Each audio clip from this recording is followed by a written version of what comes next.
क्या आप जानते हैं कि ताजमहल से करीब 80 साल पहले ही दिल्ली में एक ऐसा मकबरा बनाया गया था जिसने आगे आने वाली पूरी मुगल वास्तुकला को दिशा दी। जी हाँ, हम बात कर रहे हैं हुमायूं के मकबरे की। एक ऐसा स्मारक जहाँ सिर्फ एक सम्राट ही नहीं बल्कि एक प्रेम कहानी, एक स्थापत्य कला और एक युग दफन है। आज हम जानेंगे कैसे हुमायूं का मकबरा बना, किसने बनवाया और क्यों इसे ताजमहल का पूर्वज कहा जाता है। हुमायूं, जो मुगल सम्राट बाबर के बेटे थे, उन्होंने 1530 में दिल्ली की गद्दी संभाली, लेकिन उनका शासन उतना आसान नहीं था। शेर शाह सूरी से हारकर उन्हें भारत छोड़ना पड़ा। वर्षों तक निर्वासन में रहने के बाद जब वे फिर से दिल्ली लौटे तो किस्मत ने उन्हें ज़्यादा वक्त नहीं दिया। 1556 में अपनी लाइब्रेरी की सीढ़ियों से गिरकर उनकी मृत्यु हो गई। उनके मौत के बाद उनकी पत्नी हमीदा बानो बेगम ने उनके लिए एक ऐसा मकबरा बनवाया जो हमेशा के लिए अमर हो गया। हुमायूं की मौत के लगभग 9 साल बाद हमीदा बानो बेगम ने इस मकबरे का निर्माण शुरू करवाया। इसे डिज़ाइन किया था मीरात मिर्ज़ा गियास, जो ईरान के मशहूर स्थापत्य कलाकार थे। यही कारण है कि इस मकबरे में आपको फारसी और भारतीय दोनों शैली की झलक दिखाई देती है। कहा जाता है, दिल्ली की लाल मिट्टी में जब फारसी कारीगरी घुली तो बना ये अद्भुत मकबरा-ए इश्क।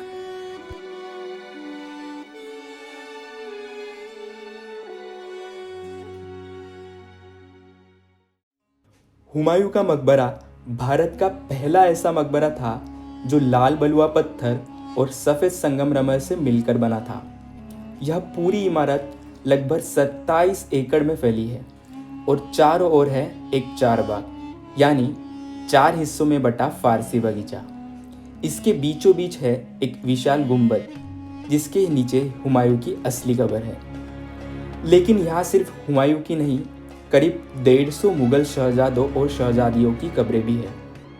इसीलिए इसे मुगल वंश का मकबरा भी कहा जाता है।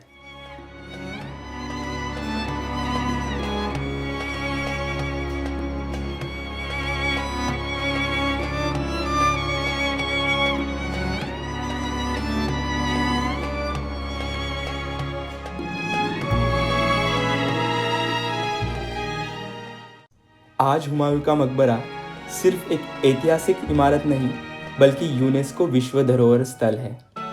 यहाँ रोज सैकड़ों सैलानी आते हैं, इतिहास को महसूस करने, तस्वीरें लेने और दिल्ली के सुनहरे अतीत को करीब से देखने। 2000 के दशक में आगा खान ट्रस्ट ने इसका पुनर्निर्माण किया ताकि इसकी पुरानी चमक लौटाई जा सके। शाम के वक्त जब डूबते सूरज की किरणें सफ़ेद गुंबद पर पड़ती है तो ऐसा लगता है जैसे इतिहास खुद मुस्कुरा रहा है।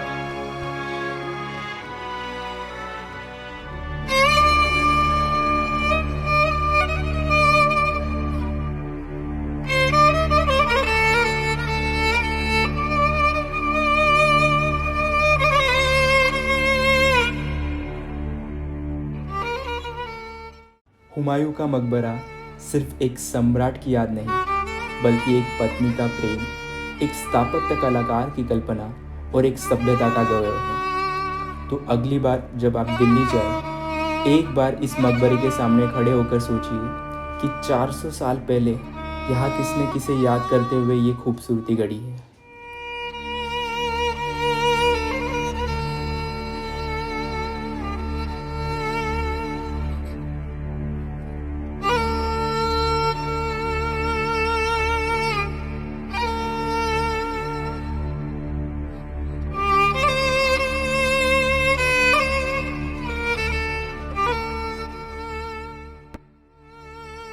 अगर आपको यह वीडियो पसंद आया तो लाइक, शेयर और सब्सक्राइब करना ना भूलें ताकि हम और भी ऐतिहासिक कहानियाँ आपके लिए ला सकें।